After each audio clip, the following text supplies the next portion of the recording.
Good morning. It's good to see you. I'm so glad you're here.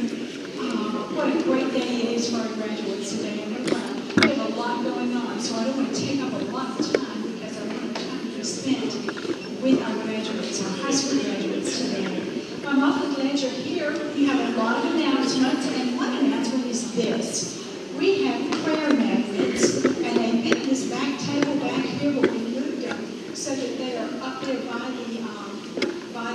the bulletin. So if you would, please take one of these and put it on your refrigerator or any place you can to help you remember praying for Vacation Bible School. We have lots of these, so please don't hesitate to get a couple and start putting them up to remind you to pray. And speaking of that, if you'll look in your bulletin, we have so many things about Vacation Bible School.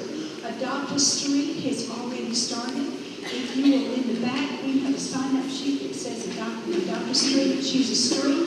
I have the packets underneath there, all bundled up with the number that you need and the street name on it. So if you take a street, or if you've already chosen a street, they're back there. Go ahead and get started passing those out as soon as you can. The faster we get them passed out, the faster we get our registration forms in, and the faster we can tell you who's going to be in your class for next year. Also, snacks. We need help with snacks this year.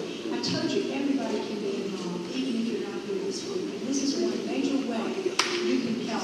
Out in the hallway by my office, they're asking for big jugs of cheese balls, Oreos, and what's the other thing? Bugles, I think. And just a hint, you do not find Bugles usually in the chip aisle. You usually find them around the popcorn. So finding Bugles was kind of tough, but keep looking. Ask your store manager, they'll be able to tell you where it is. Today is the last day to order our Manly Red Zip t-shirts. So if you've not ordered one yet, we need you to order one. And it basically says, Zip, ask me about it. It's an opportunity for us to tell our church about, or not our church, but our community, about how they can and involve children in our community. So please, today's our last day. Sign-up sheet is out there by my office. You don't have to pay me today. But it's $10 a shirt, and unfortunately, they are only in the adult sizes. We don't have children's shirts with us this time. Youth have a great weekend coming up. Brother Tim has planned a phenomenal weekend blast, and you do not want to miss that. And he's got all the details about that. I'm not going to bore you with that right now, but don't forget that because it's really important. This is going to be a great time, and you're going to have 3 nights of some fun activities and Bible study that you are not going to want to miss. Also, tonight there's game night for our youth, so if you are part of our youth group or our student group, 6th and 12th grade, we'll be down at the pavilion at 5 o'clock, and they're going to feed you supper, so don't miss out on that. It's going to be a great opportunity for you to do that too. Also today, after the second service, there's going to be a meeting for the youth mission trip coming up in June. Brother Tim, where are you going to be? In the adult Sunday school class. And I think you had some packets. You still have some? All right, he's got some that you can pack that we can pass out too. Also, Zip is coming up, and I told you it's coming up. Not just the t-shirts, but the literal camp is coming up in July. We have a very important, but it will be a short meeting on Tuesday morning at 9 o'clock, and it will be in the senior adult room back here. And it should be a short meeting, but it's going to be an important meeting. We're going to need to take the time to try to get some stuff finalized before we get into the summer and everybody starts taking their vacations. We also are going to need some throwaways, some oatmeal boxes and drink boxes and pie pans.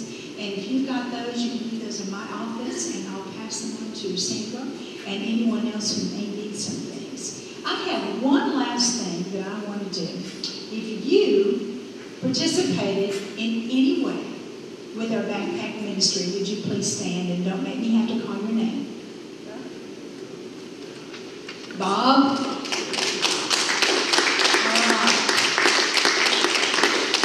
These guys, every week, we pick up food from Manor House. We bag it. We get the bags taken to 2 schools, Farley and Chaffey. And they've done this all year long. They're picking heavy boxes. They're bringing them back here. They're bringing them in their trucks. We're loading bags. And this crew has worked faithfully all year long. And so many of you don't even have any idea that we even do that ministry. So I want to really recognize, because next year it would be great if we could increase our schools, but it would also be great if we had more people who would be willing to help. So I just want to say a very special thank you. No matter what the weather was, they've been there picking up food, and I just really appreciate what they've done. So let's pray. Lord God, you've been so good to us in so many ways. And sometimes we just let you down so bad. I pray today, God, that you would lift our spirits. You would set our minds free to hear nothing but your word today. Show us, Father, what you want us to do and how you want us to minister to the people in this community, the people in this state, the people in this world. God, I praise your name for allowing us to work with your people. And I pray right now a very special blessing, God, on those people who couldn't be here today. Those people who are not able to be here but so desperately want to be here. Please be with them, God, and bless them today. In Jesus' name we pray. Amen.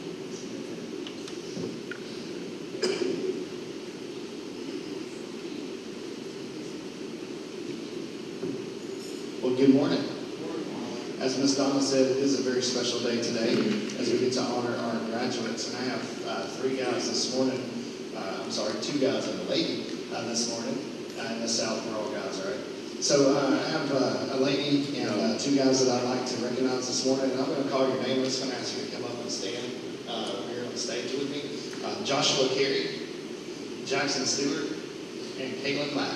You guys can join me. I promise you.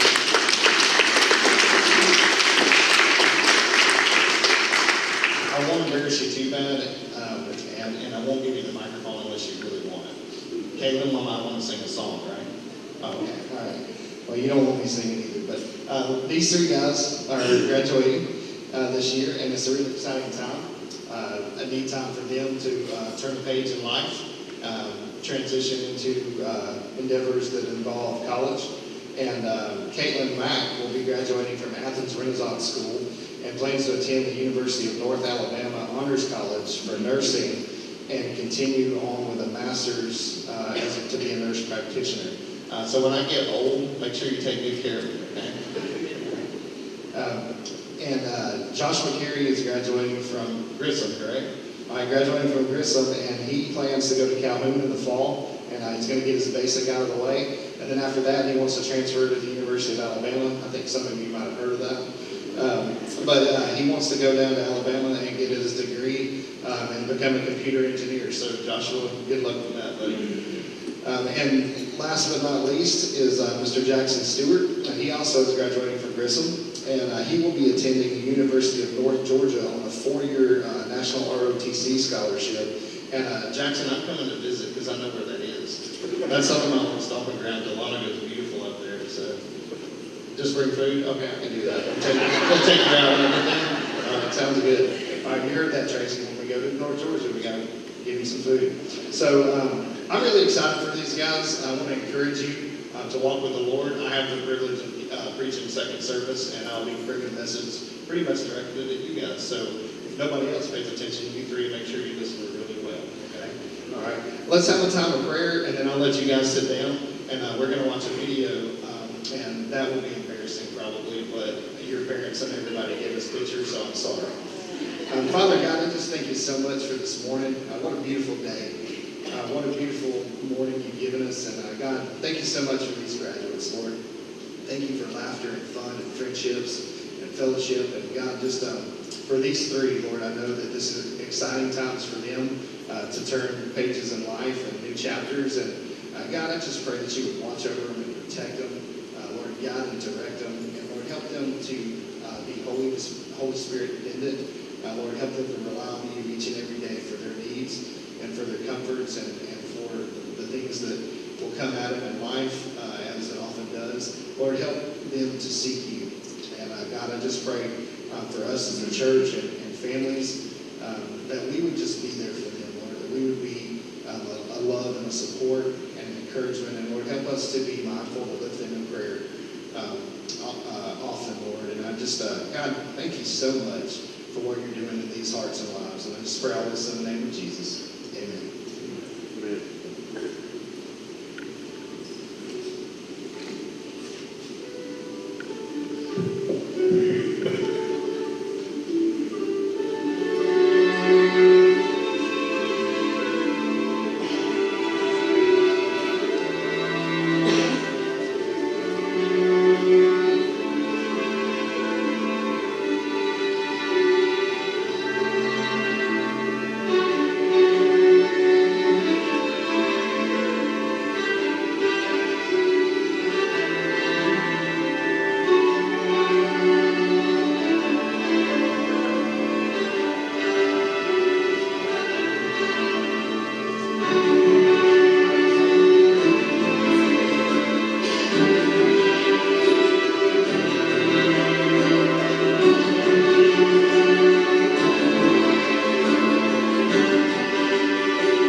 It is excellent.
Took on flesh, fullness of God in helpless pain. This gift of love and righteousness, scorned by the ones He came to save. Till on that cross that Jesus died, the wrath of God was satisfied. For every sin on Him was laid. Here in the death of Christ I live. For every sin on Him was laid. Here in the death of Christ I live. Lord, it's in your love and in your power that we are able to live. Lord, it's because of you that we are able to overcome the sin in our lives. Lord, the fact that we no longer have to live in our sin. Lord, may we be grateful for the fact that we can communicate with you on a personal level. May we not take that lightly. May we be in communion with you throughout all of our days. Lord, we thank you so much for these 3 graduates that we have today. Lord, I pray that you use your church to encourage them. Lord, the statistics for college-age students of dropping out of church.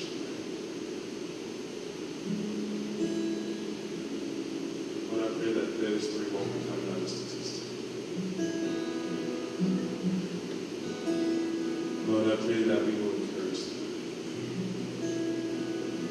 And Lord, I pray that they will chase after you. Lord, I pray that they would seek to make you known on their college campuses.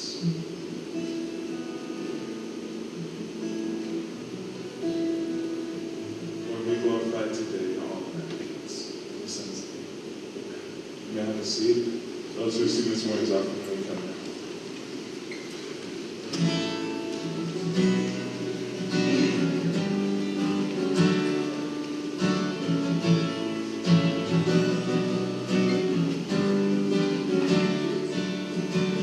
Father of kindness, you have poured out grace. You brought me out of darkness, you have filled me with peace. Give of mercy, you're my help in time of need. Lord, I can't help but sing. Faithful you are, faithful forever you will be. Faithful you are, and all your promises are yes and amen. All your promises are yes and amen.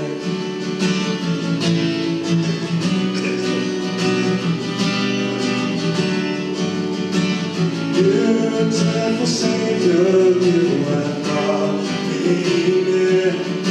You pulled me from ashes, you have broken every curse.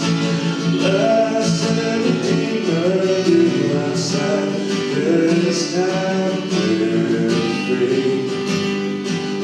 Lord, I can't help but sing. Faithful you are, faithful forever you will be. Faithful you are. All your promises are yes and amen.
truly do love us.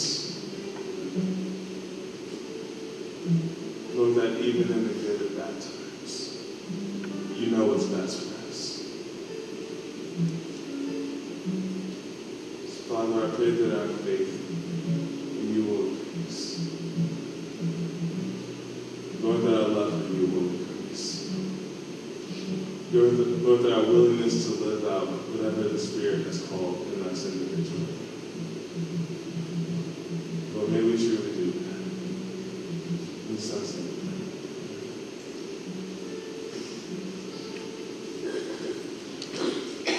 You have your copy of Scriptures. I'd like you to turn with me to Job chapter 13.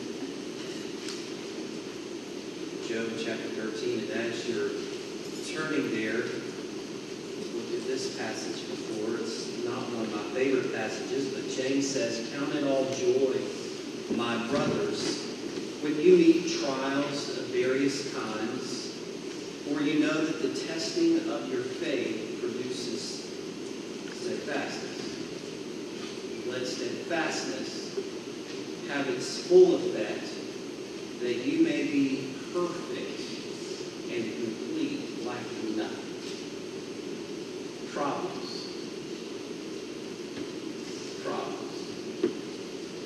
None of us want them, but all of us got it.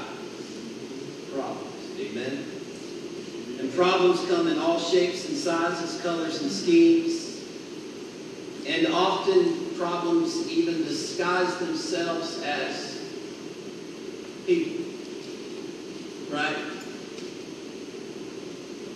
And they always leave us bewildered and exhausted.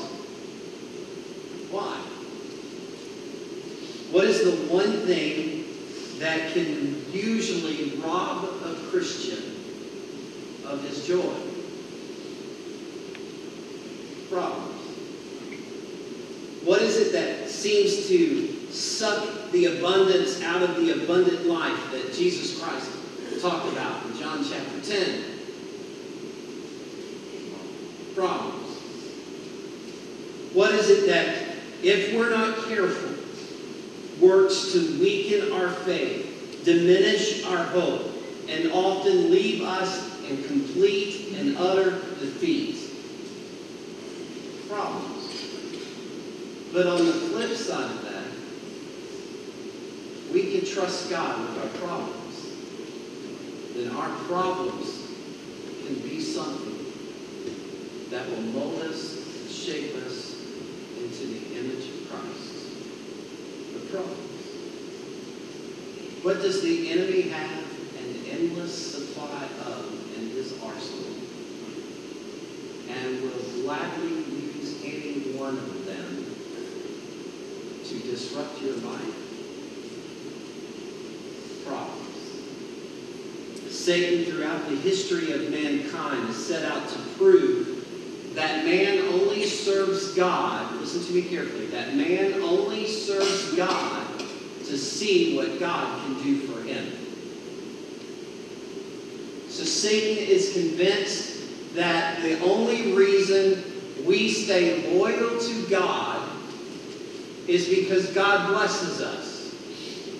That as long as God is doing something for us, we're willing to do something for God. And, you know, I'm not so sure that he's not right about that sometimes. Right? And so he seeks out to kill, to steal, and to destroy in order to prove his point, not to himself, not to prove his point to us, but he's desperately trying to prove a point to God. So in Job chapter 1, Job comes to God with a mission. And let's look at it together. So there was a man in the land of Uz whose name was Job. And that man was blameless and upright, one who feared God and turned away from evil. There were born to him 7 sons. How about that, ladies? Wow. And 3 daughters. He possessed 7,000 sheep, 3,000 camels, 500 yoke of oxen and 500 female donkeys and very many servants, so that this man was the greatest of all the people of the east. His sons used to go and hold a feast in the house of each one on his day. And they would send and invite their 3 sisters to eat and to drink with them. And when the days of the feast had run their course, Job would send and consecrate them. And he would rise early in the morning, and he would offer burnt offerings according to the number of the law. For Job said, "It may be that my children have sinned and cursed God in their hearts." Pre-Father's Day message. Job got up every morning and interceded for his kids. Lord, I don't know what my kids have done, but if they're anything like their mother,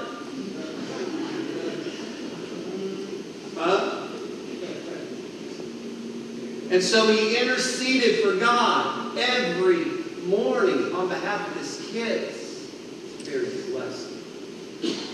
Thus Job did continually. Now there was a day when the sons of God came to present themselves before the Lord, and Satan also came among them.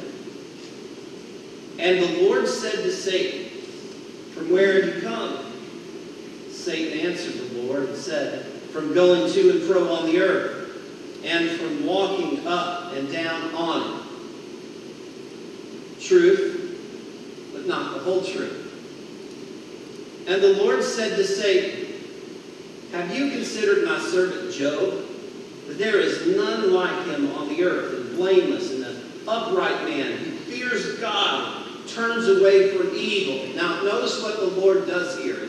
This just completely cracks me up. The Lord is taunting the devil.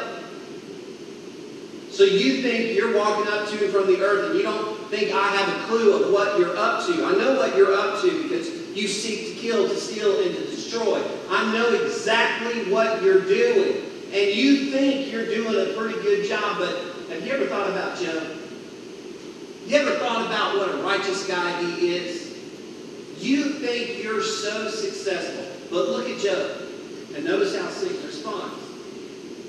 Satan answered the Lord and said, "Does Job fear God for no reason? Have you not put a hedge around him and his house and all that he has, and on every side?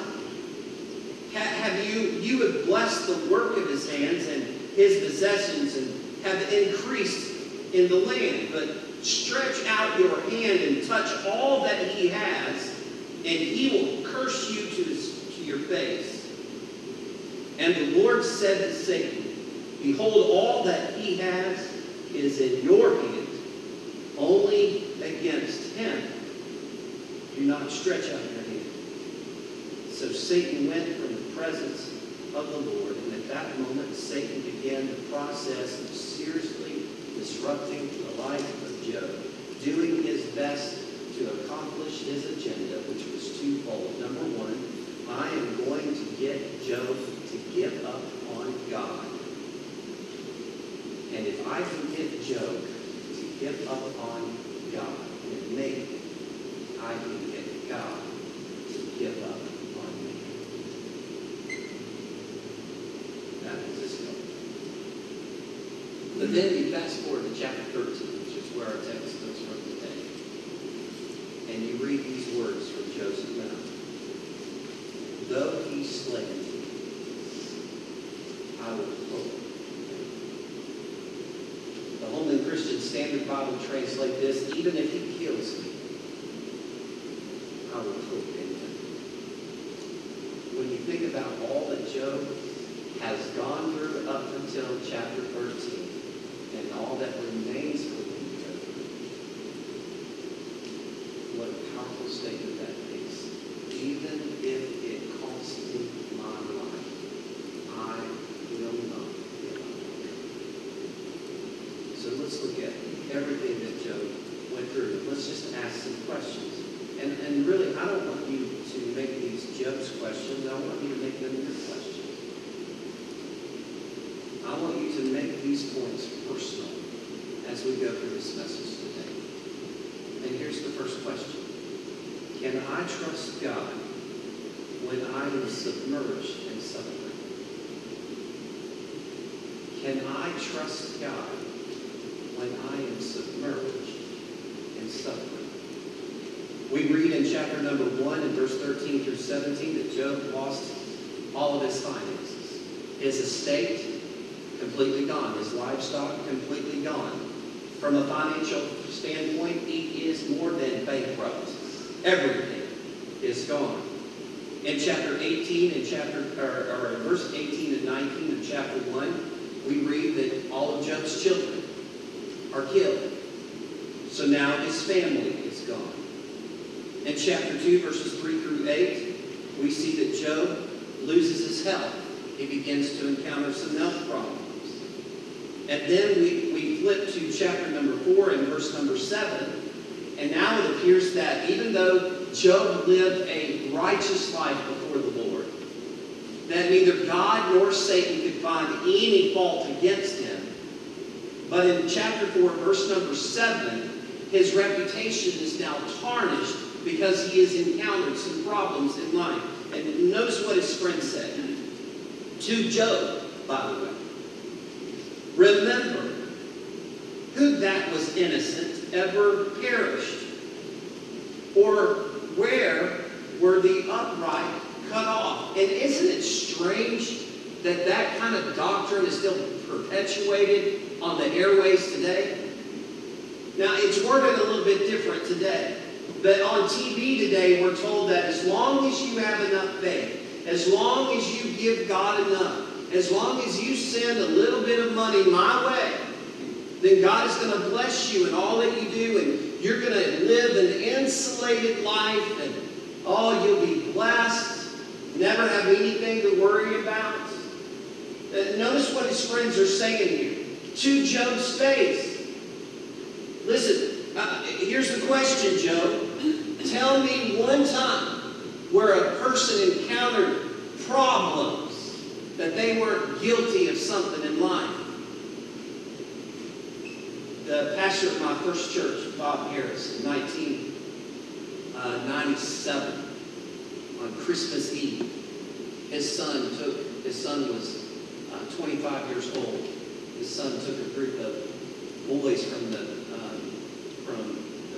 big brothers and big sisters that he had been working with and mentoring, took them to Little River Canyon, just trying to get them out from their surroundings.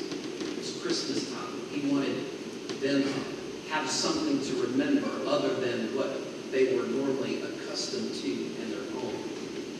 Jonathan took those boys out whitewater rafting, went over Little River Falls. His kayak got stuck, and he drowned.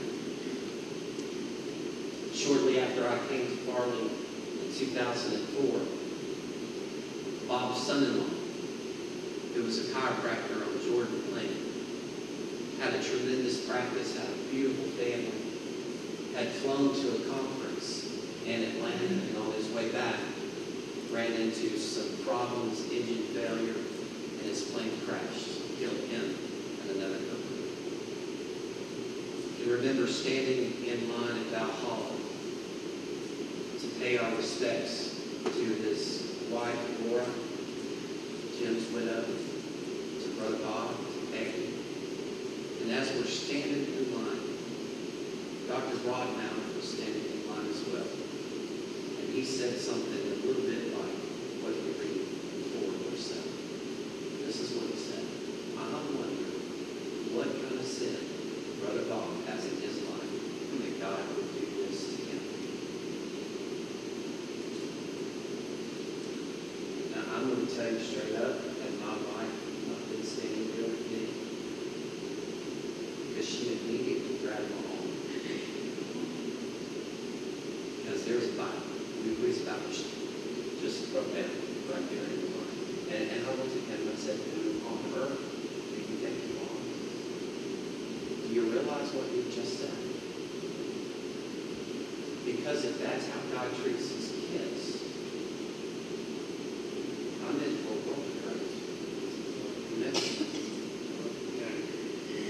I mean, if God treats his kids that way, I mean, listen, I have a long, long list of things that I've done wrong.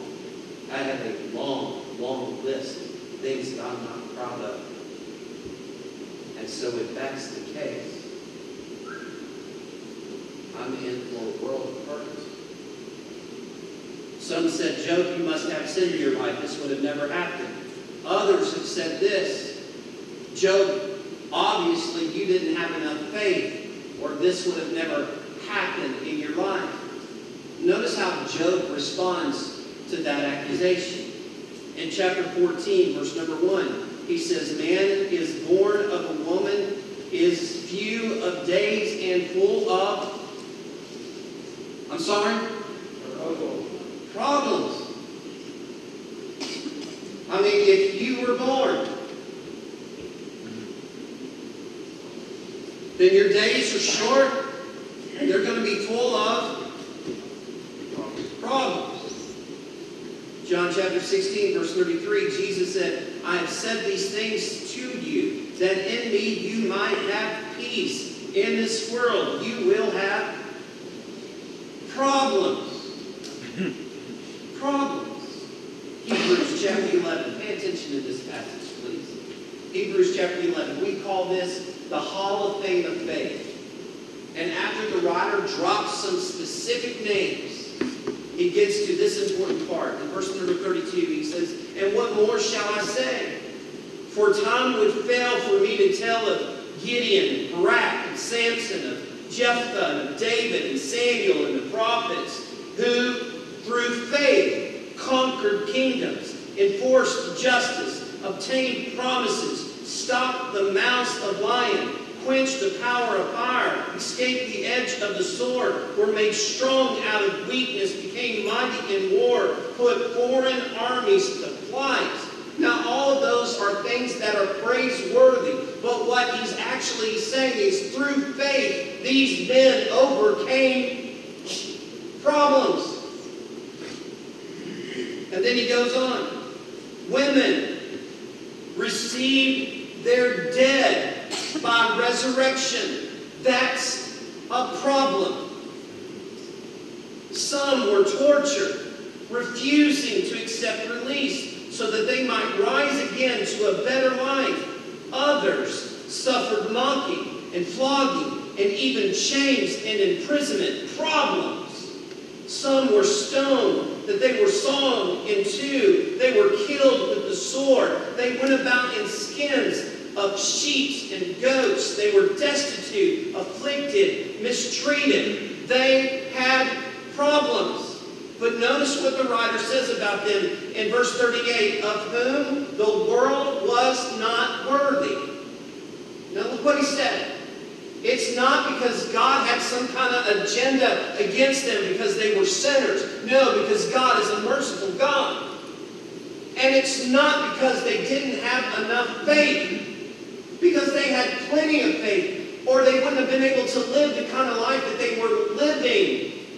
They refused to recant their faith in Jesus Christ. Why? Because of their faith. They were wandering about in deserts and mountains and in dens and caves of the earth. All of these, though commended through their faith, did not receive what was promised, since God had provided something better for us, that apart from us, they should not be made perfect. God gives some people not just faith enough to escape problems, but he gives them grace enough to escape problems. And then to others, God gives faith enough to endure problems, or grace enough to endure problems. And you tell me which one requires more faith.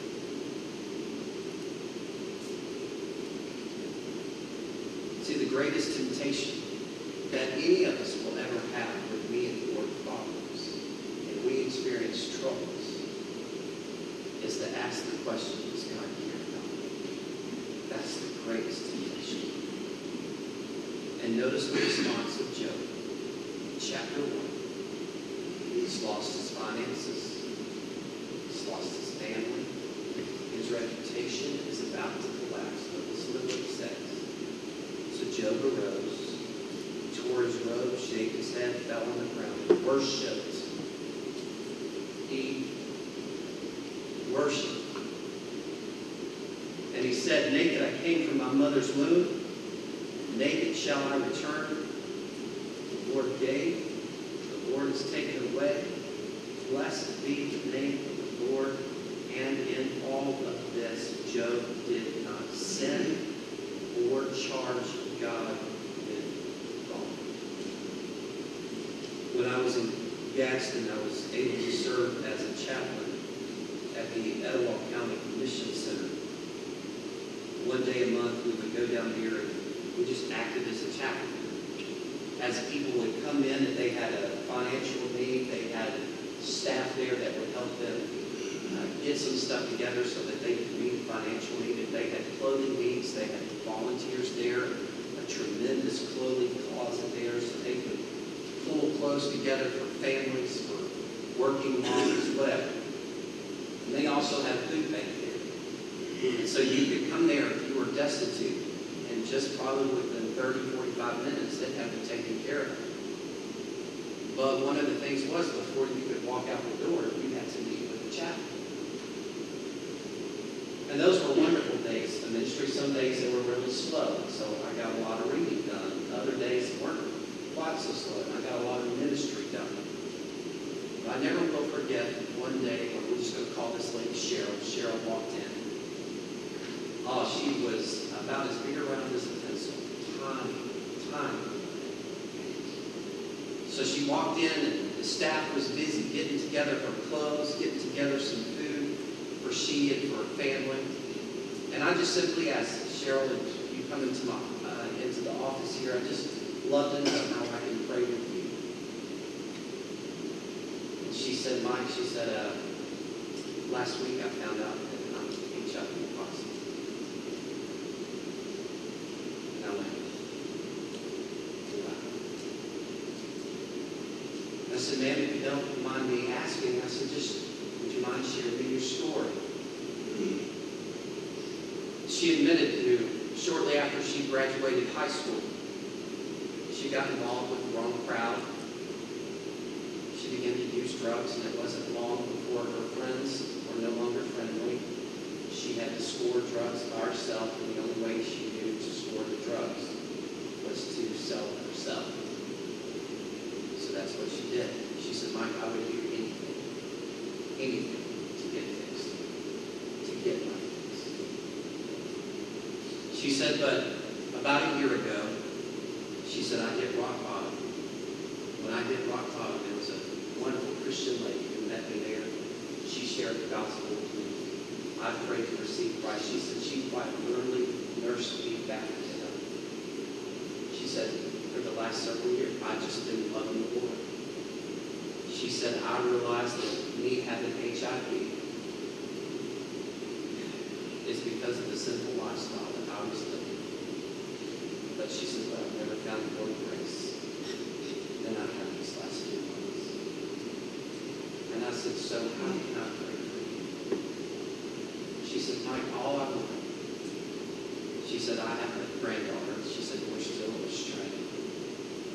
She said, I would just like to see my granddaughter graduate high school, and I'd love to have the opportunity to share with her how Jesus changed my life.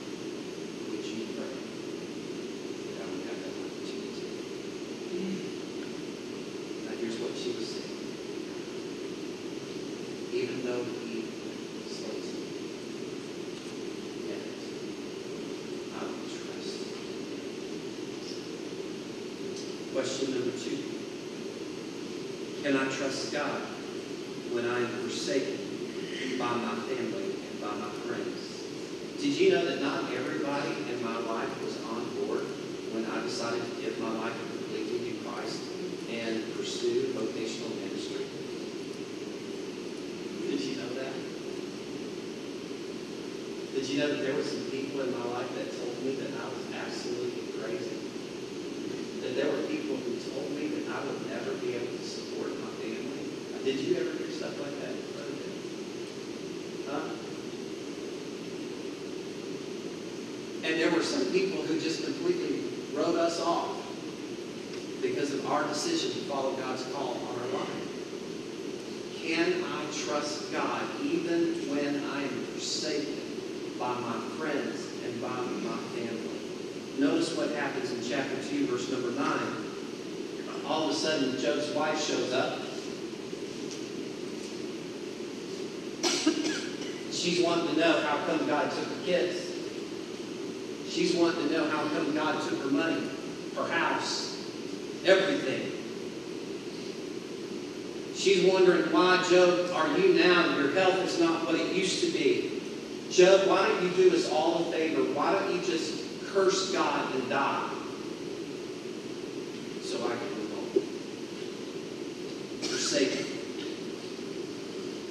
Psalms 41, verse 9, David said, even my close friend, in whom I trusted, who ate my bread, has lifted his heel against me. Psalms 55, verse 12, for it is not an enemy who taunts me, then I could bear it. It is not an adversary who deals insolently with me, then I could hide from him.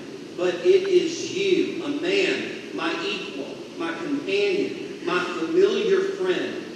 We used to take sweet counsel together within God's house. We walked in the throng. Let death steal over them. Let them go down to Sheol alive, for evil is in their dwelling place, and so it is within their heart. Sometimes our friends and our families will forsake us, and we can expect that from lost people. But sometimes God's people don't act very godly. And so when you encounter a time when God's people don't act very godly, can you still trust God when it seems as if all your friends and your family are gone? Can he be trusted? Malachi chapter 3, verse 6. God says through the prophet, I am the Lord and I do not change. Therefore you, O children of Jacob, are not confused. My friends, my family, they may wishy-washy. They may be here one day and gone the next. And it just depends on whatever stance we have to take scripturally on certain issues. But God is the same yesterday, today, and forever. And by the way, in Matthew chapter 28, verse 20, he promised that he'd never leave us or forsake us. Can God be trusted when everyone else cannot be? Can God be depended upon when no one else can be? Can you trust God when you're forsaken by friends and by family? Finally, last question. Can I trust God even when I'm left in the dark?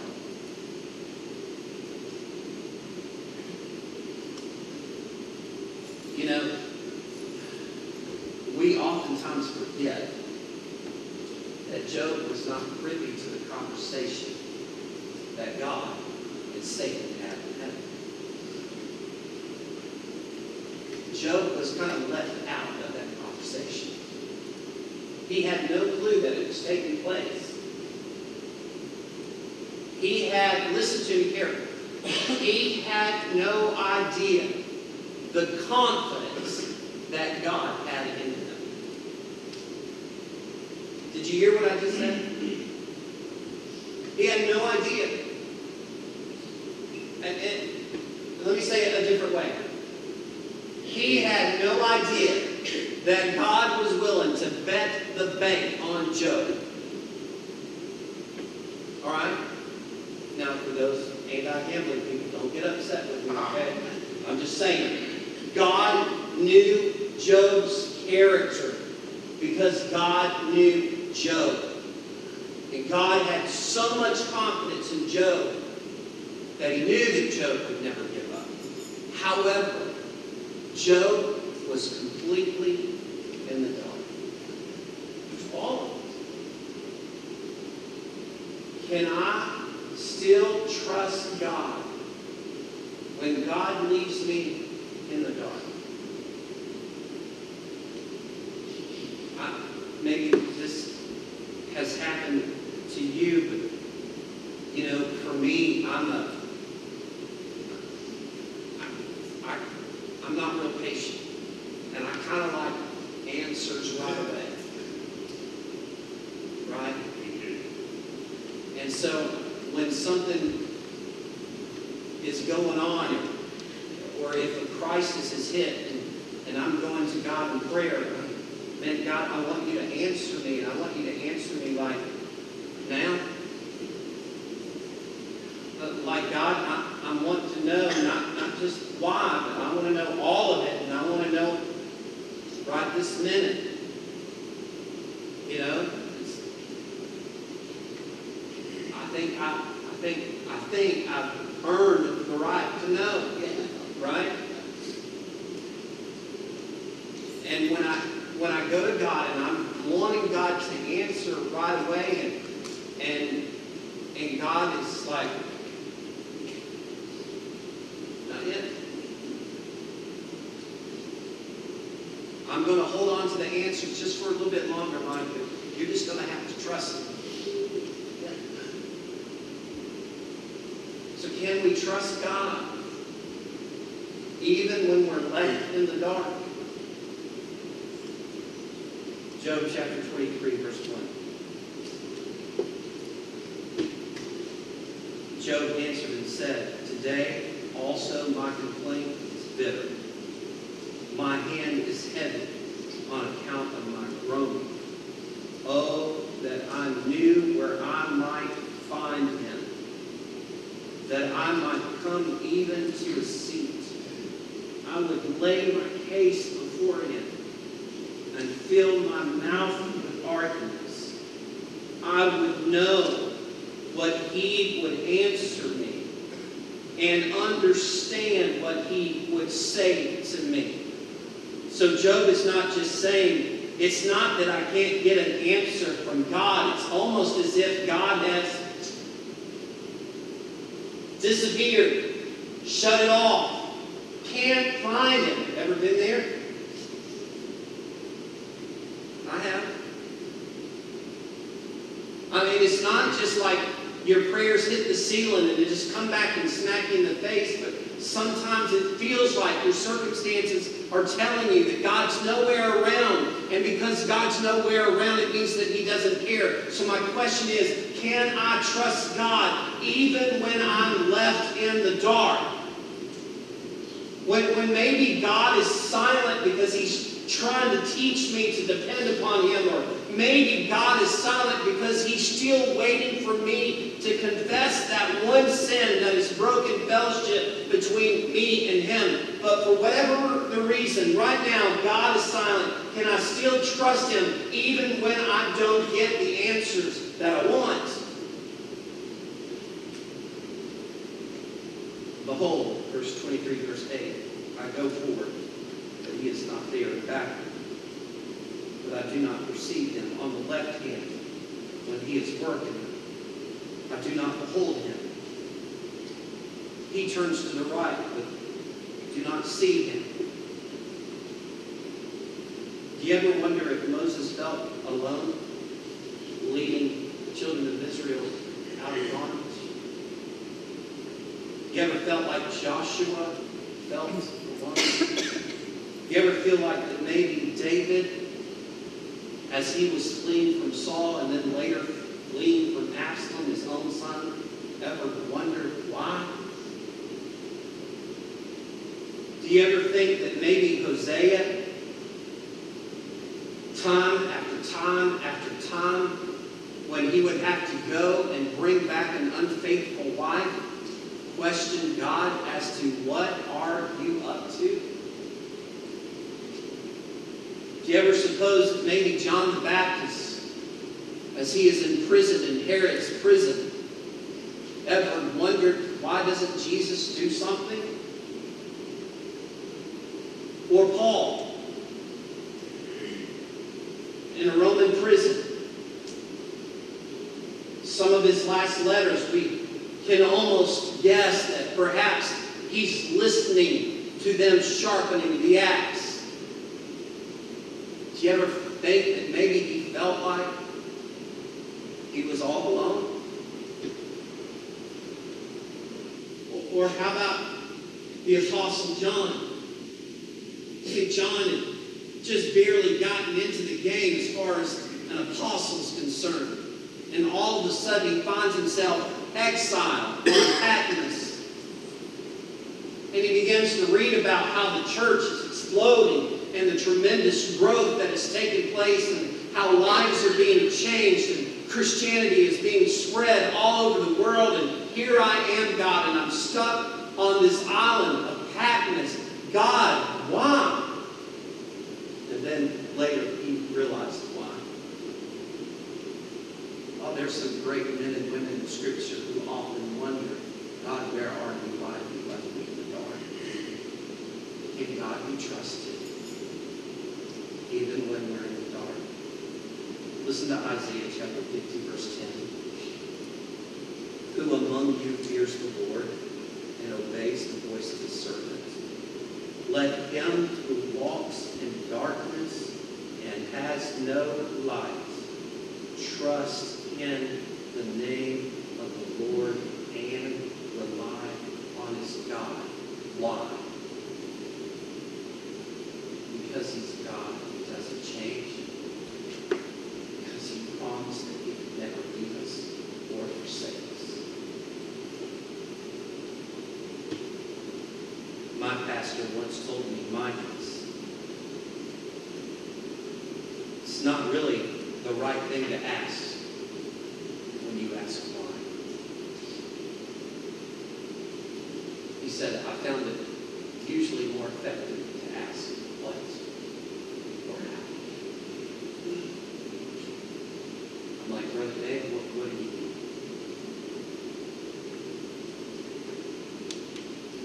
And he said, because oftentimes the why, we're not going to like the answer when God gave it to us. Right? And so it's usually better to ask God, what or how? What do you want me to learn? How do you want me to respond? How are you seeking to use this to make me more like you? Don't forget who God is. God is sovereign. God is sufficient. And God is always sympathetic. Look with me at verse number 10 of Job chapter 14. The Lord restored the fortunes of Job when he had prayed for his friends. And the Lord gave to Job twice as much as he had given. Then came to him all of his brothers and his sisters and all who had known him before. They ate bread with him in his house. And they showed him sympathy and they comforted him for all the evil that the Lord had brought upon him. And each of them gave him a piece of money and a ring of gold. And the Lord blessed the latter days of Job more than his beginning. And he had 14,000 sheep, 6,000 camels, 1,000 yoke of oxen, 1,000 female donkeys. He also had 7 more sons. Though he slept, yet will I trust him.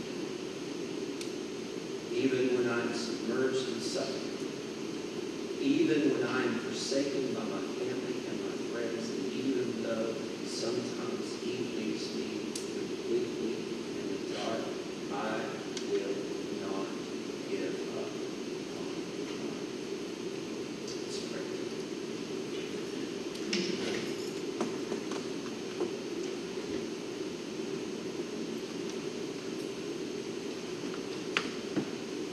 Here's reality. Reality is many of you walked through the doors of this church this morning with no problems, and everything in your life is right. The flip side of that reality is some people can't say the same thing. Some people have walked into this room this morning with tremendous purpose.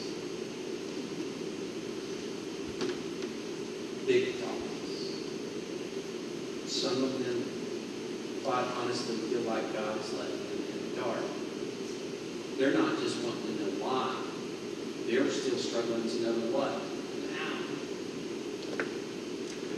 And they're hurting.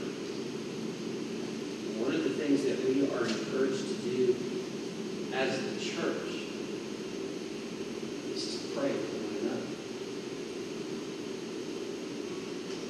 not just in the good times, not just in the bad times, but all the time. To be prayed for, to intercede for one another as brothers and sisters. And I don't know which part you belong to this morning. The problem-free or full of problems, I have no idea. But I do know that there's a God who cares. I do know that there's a God who's sovereign, who can do anything and everything about your problem. And I know that His grace is sufficient for every single one of our needs.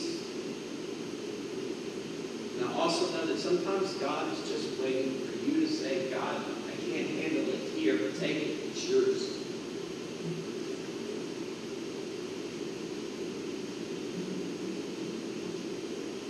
Wherever you are this morning, I pray with the presence of God.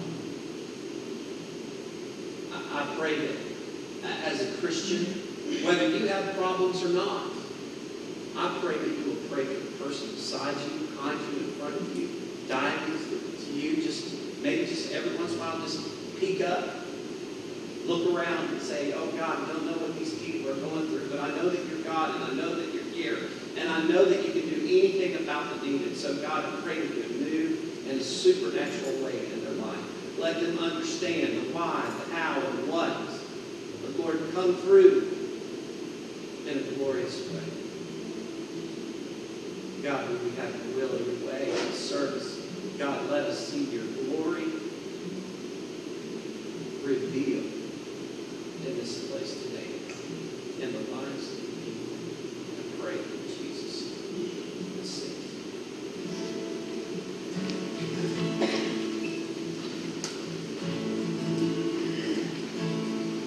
When peace like a river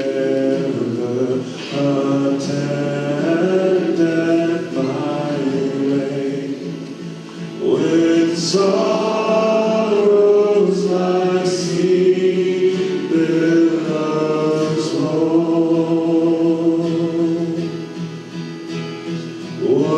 Whatever my lot, you have taught me to say, it is well with my soul. It is well with my soul. It is well with my soul.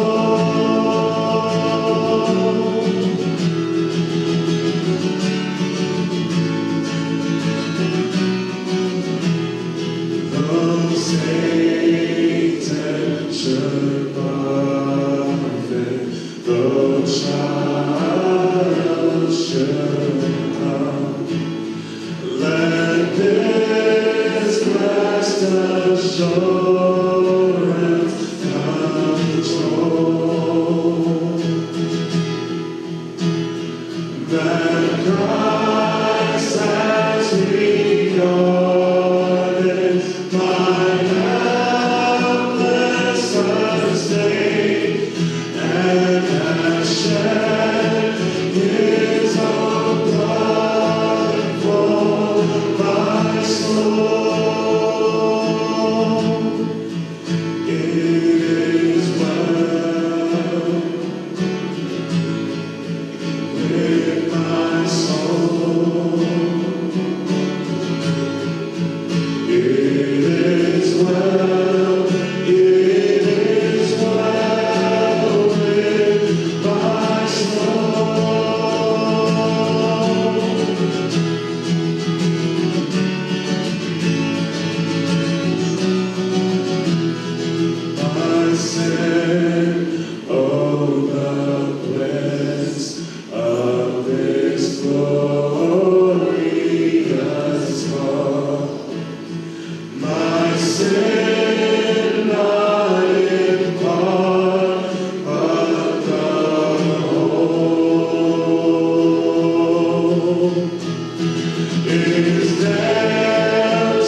week we got to celebrate the homegoing of Henry Short.